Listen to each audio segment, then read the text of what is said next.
Hello friends. सो आज हम लोग देखेंगे इन्वर्टिंग एम्पलीफायर, है ना। पिछले क्लासेस में हम लोग देख चुके हैं कि ओप एम्प क्या होता है ना, और ओप एम्प का ओपन लूप गेन क्या होता है।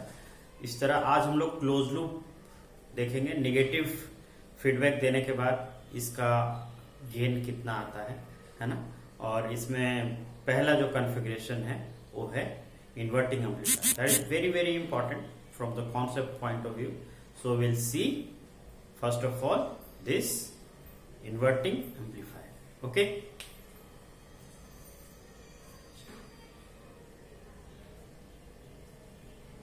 Inverting amplifier using op amp, है ना। Inverting amplifier using op amp में देखिए, ये हमारा ओप एम्प है, हम लोग देख चुके हैं, है ना। ये लेटर सपोज निगेटिव टर्मिनल है, ये पॉजिटिव टर्मिनल है, ये आउटपुट टर्मिनल है वी आउट। ओके, और यहां से एक ऐसे दो टर्मिनल्स हैं, है ना। अब हम लोग क्या करते हैं, एक रेजिस्टेंस लगाइए यहां से ऐसे, जो इसके फीडबैक में जाएगा, जिसका नाम दे दीजिए आप फीडबैक रेजिस्टेंस RF, और एक रेजिस्टेंस यहां से लगाएंगे and that will be equal to R1, और इसको आप ग्राउंड कर दीजिए नॉन इन्वर्टिंग टर्मिनल को, और यहां पर आप इनपुट दे दीजिए, है ना।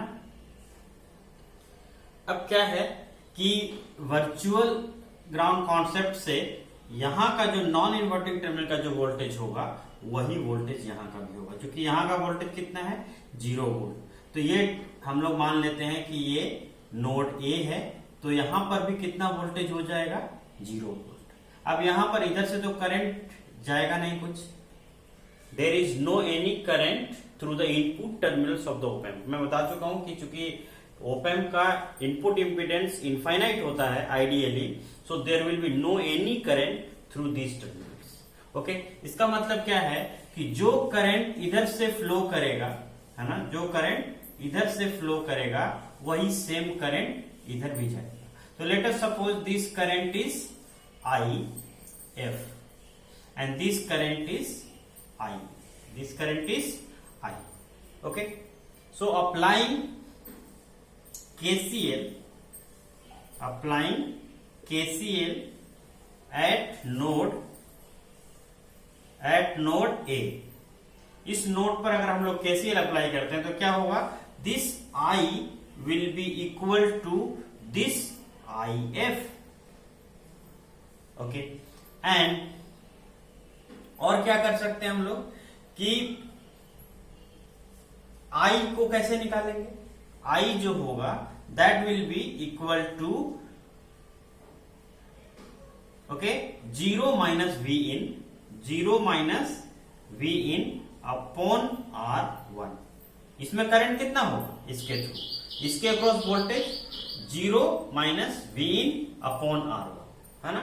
दूसरा, ये करंट इधर से इधर फ्लो कर रहा है, तो यहां पर क्या होगा V out माइनस 0, इसके अक्रॉस वोल्टेज कितना होगा V out minus 0 upon RF।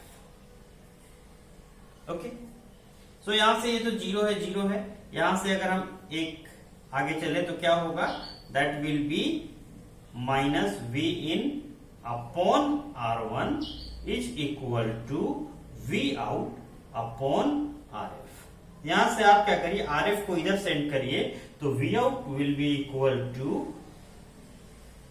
RF upon R1, ये निगेटिव साइन है, यहां निगेटिव भी रख लीजिए, इनटू V, है ना। ये हो गया आपका आउटपुट का इक्वेशन, है ना।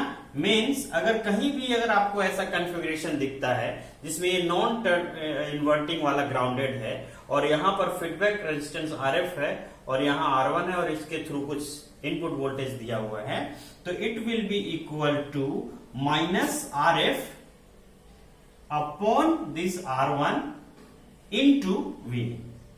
बस ये सिंपल सा फॉर्मूला लगा के आप निकाल सकते हैं, है ना। अब हम लोग बोल कर ये बात कर सकते हैं कि क्लोज लूप गेन कितना होगा। गेन होता कितना है? गेन होता है V out upon V in. So V out कितना है इस केस में? इसी इक्वेशन से हम लोग ये निकाल सकते हैं। वी इन को इधर ले आइए, तो जब वी इन को जब इधर लाएंगे तो यहां पर क्या बच जाएगा? Minus R F upon R one, है ना। तो इन्वर्टिंग एम्पलीफायर के केस में क्या होता है voltage gain? Close loop voltage gain is nothing but minus R F upon R one, है ना। इफ एक एग्जांपल ले लेते हैं, R F is equal to 100 kilo ohm और R1 is equal to 10 kilo ohm. अगर ऐसा है तो इसमें क्लोज लूप गेन कितना होगा? That will be equal to minus 100 upon 10, that is minus 10। अब ये समझना है कि इसमें इसको इन्वर्टिंग एम्पलीफायर क्यों कहते हैं? इन्वर्टिंग एम्पलीफायर इसलिए कहते हैं कि इसमें निगेटिव साइन के साथ एम्पलीफाई कर रहा है। जो आप इनपुट सिग्नल देंगे, आउटपुट आपको उसको 10 टाइम्स मल्टीप्लाई होके मिलेगा, लेकिन नेगेटिव साइन के साथ मिलेगा, है ना। तो आप होप कि आप समझ गए होंगे। लेकिन इसी के साथ